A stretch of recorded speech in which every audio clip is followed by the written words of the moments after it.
Electronic మిత్రులందరికీ నమస్కారం. ముఖ్యంగా కరీంనగర్ పార్లమెంట్ సభ్యులు కేంద్ర హోంశాఖ సహాయ మంత్రిగా పనిచేస్తున్నటువంటి బండి సంజయ్ గారు తెలంగాణ ఉద్యమ నాయకులు, తెలంగాణ రాష్ట్రాన్ని సాధించినటువంటి వ్యక్తి, అదేవిధంగా 10 సంవత్సరాలు తెలంగాణ రాష్ట్రాన్ని అభివృద్ధి పథంలో నిలిపినటువంటి పెద్దలు గౌరవనీయులు కల్వకుంట్ల చంద్రశేఖరరావు గారి మీద చేసినటువంటి అనుచిత వ్యాఖ్యలను తీవ్రంగా ఖండిస్తూ ఈరోజు బండి సంజయ్ గారు అజ్ఞానంతో జ్ఞానం లేని మాటలు మాట్లాడుతూ ఒక సెంట్రల్ మినిస్టర్ అయి ఉండి కూడా ఈరోజు గల్లీ లీడర్ లెక్క వ్యవహరిస్తూ ఆయన మాట్లాడుతున్నటువంటి భాషను చూస్తే కరీంనగర్ పార్లమెంట్ ప్రజలు మేము ఇలాంటి ఎంపీని గెలిపించినామా, ఇలాంటి పార్లమెంటు సభ్యునికి మేము ఓటేసినామా అని చెప్పి తలదించుకునే విధంగా ఈరోజు బండి సంజయ్ గారి ప్రవర్తన, వారి మాటలు చూస్తూ ఉన్నాం. ఈరోజు బండి సంజయ్ గారు ఏదైతే మాట్లాడుతూ ఉన్నారో పెద్దలు కేసీఆర్ గారి మీద బీదర్లో దొంగ నోటు ముద్రించి ఈరోజు ఎన్నికల్లో పంపిణీ చేసినామని చెప్పి ఓ అద్దడిద్దమైనటువంటి ఓ గల్లీ స్థాయి లీడర్ లెక్క మాట్లాడుతున్నటువంటి బండి సంజయ్ గారు ఒకటి గుర్తుపెట్టుకోవాలి.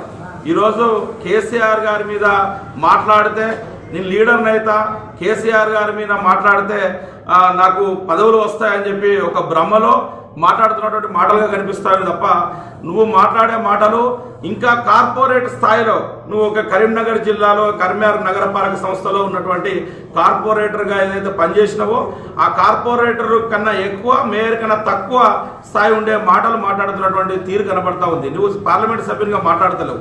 ఎందుకంటే పార్లమెంట్ సభ్యునికి కొంత జ్ఞానం ఉంటుంది.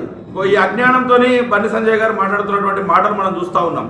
ఎందుకంటే కేంద్ర హోంశాఖ సహాయ మంత్రిగా పనిచేస్తున్నటువంటి బండి సంజయ్ గారు ఏమనుకుంటుండంటే హోంశాఖ అంటే హోంలో ఉండే శాఖనే, అంటే ఇంట్లో కూర్చుంటే శాఖనే అనుకుంటున్నట్టు కనబడతా ఉంది. కానీ ఈరోజు భారతదేశానికి హోంశాఖ సహాయ మంత్రిగా పనిచేస్తున్నటువంటి తీరైతే కనబడే సందర్భం కనబడతా ఉంది. ఈరోజు ఎట్లా మాట్లాడితే అట్లా నోటికి వచ్చినటువంటి మాటలు మాట్లాడుతూ ఉన్నారు. ఈయన ఏంటంటే గల్లీ లీడర్ తప్ప ఢిల్లీ లీడర్ కాదు. ఈయన మనసంతా కూడా గల్లీ చుట్టే తిరుగుతూ ఉంది. ఈరోజు ఢిల్లీ చుట్టూ తిరుగుతలేదు. కరీంనగర్ పార్లమెంటు సభ్యునిగా ఓ అభివృద్ధి కార్యక్రమాలు చేపట్టమని చెప్పి ఇక్కడ ప్రజలు 2 సార్లు నీకు ఓటేసి గెలిపిస్తే కేవలం అభివృద్ధి కాకుండా ఈ గలీజ్ మాటలతో, ఈ చిల్లర మాటలతో కరీంనగర్ కరీంనగర్ గడ్డ ఒక చైతన్యవంతమైన గడ్డ, ఇది విప్లవోద్యమైన గడ్డ, ఇది సామాజిక ఉద్యమమైన గడ్డ. ఈ గడ్డ మీద పివి నరసింహారావు గారు ప్రధానమంత్రిగా పనిచేసినటువంటి కరీంనగర్ గడ్డకు ఒక చరిత్ర ఉంది. అదేవిధంగా సీనారే గారు పుట్టినటువంటి గడ్డ ఒక చరిత్ర ఉంది. ఈ గడ్డ కరీంనగర్ పార్లమెంటు సభ్యునిగా నువ్వు ఎన్నికైన తర్వాత నువ్వు మాట్లాడే మాటలు నీ వెలికి చేతులతోని కరీంనగర్ నీ కోటేసినటువంటి ప్రజలు మేము సిగ్గుతో తలదించుకున్నటువంటి పరిస్థితి కల్పిస్తూ ఉన్నటువంటి సందర్భం మనం చూస్తూ ఉన్నాం. ఎందుకంటే బండి సంజయ్ గారు ఈరోజు ఏం మాట్లాడినా కూడా పత్రికల్లో, పేపర్లో, పతాక శీర్షికల్లో ఉండే విధంగా ఏది మాట్లాడితే చెల్లుతుంది అనే విధంగా మాట్లాడుతుంది తప్ప ఈరోజు ఢిల్లీలో ఈయన కేవలం కలిసిరట ఐఏఎస్ ఆఫీసరు, ఆయన ఉన్నప్పుడట ఈయనట బీదర్లో దొంగ నోట్లు కేసీఆర్ గారు ముద్రించారని చెప్పిరట. ఇప్పుడు నువ్వు హోంశాఖ సహాయ మంత్రివి, నీకు చెప్పినటువంటి ఐపీఎస్ ఆఫీసర్ ఎవరు, నీకు చెప్పినటువంటి వ్యక్తులు ఎవరు, వారిపైన ఇప్పుడు నువ్వు హోంశాఖ మంత్రివి, నీకు దమ్ము ధైర్యం ఉంటే నువ్వు నిరూపణ చేయాలి. కేసీఆర్ గారు బీదర్లో దొంగ నోట్ల మిషన్ ఉందా, ఆ చెప్పిన అధికారి ఎవరు, నీ ఐపీఎస్ అధికారి పేరు చెప్పు, విచారణ అయ్యాయి, నిర్ణయం తీసుకునే అధికారం నీకు అన్నారు. నీ ప్రభుత్వం ఉంది సెంటర్లో. కానీ ఈ చిల్లర మాటలు, ఈ వెకిలి చర్చలు ఎందుకు చేస్తూ ఉన్నావు? ఈరోజు గల్లీ రాజకీయాలు చేస్తూ గబ్బు రాజకీయాలు చేస్తున్నటువంటి బండి సంజయ్ నీ కరీంనగర్ ప్రజలు మరొకసారి బుద్ధి చెప్తే సిద్ధంగా ఉన్నారు. ఎందుకంటే నువ్వు మతం మీద గెలిచినటువంటి నాయకునివి, నువ్వు మోడీ చరిష్మాలో గెలిచిన నాయకునివి. ఇక్కడ అభివృద్ధి పరంగా నీకు జ్ఞానం లేని, అభివృద్ధి పరంగా చిన్న జ్ఞానం ఉండలేదు మీకు. ఎందుకంటే ఇక్కడ ఏం అభివృద్ధి జరిగింది? సిద్దిపేట మున్సిపాలిటీకి కానీ, సిరిసిల్ల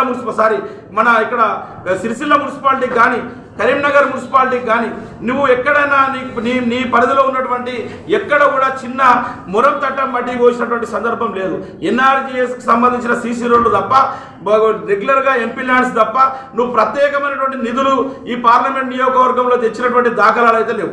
ఎందుకంటే అభివృద్ధి అయ్యి సెంటర్లోని గవర్నమెంట్ ఉంది, ప్రజల మెప్పు పొందు గలాంటి పనులు చేయాలంటే ఈ గబ్బు రాజకీయాలు, ఈ పసలేని రాజకీయాలు చేసుకుంటూ ఇప్పుడు మా కరీంనగర్ ప్రజలను తలదించుకునే విధంగా ప్రవర్తిస్తున్నటువంటి మంత్రి గారు, హోంమంత్రి గారు ఇప్పటికైనా మేము బేషరతుగా మిమ్మల్ని అడుగుతా ఉన్నాం. మీరు వెంటనే క్షమాపణ చెప్పాలి కేసీఆర్ గారికి. నువ్వు నిరూపణ చేయాలి, నిరూపణ లేకుంటే ముక్కు నాలకు రాసి క్షమాపణ చెప్పాలి కేసీఆర్ గారికి. ఏం మాట్లాడుతూ ఉన్నావు నువ్వు? ఇప్పుడు నీ మాటలు మతి లేని మాటలు, దిక్కులేని మాటలు మాట్లాడుతూ ఉన్నావు.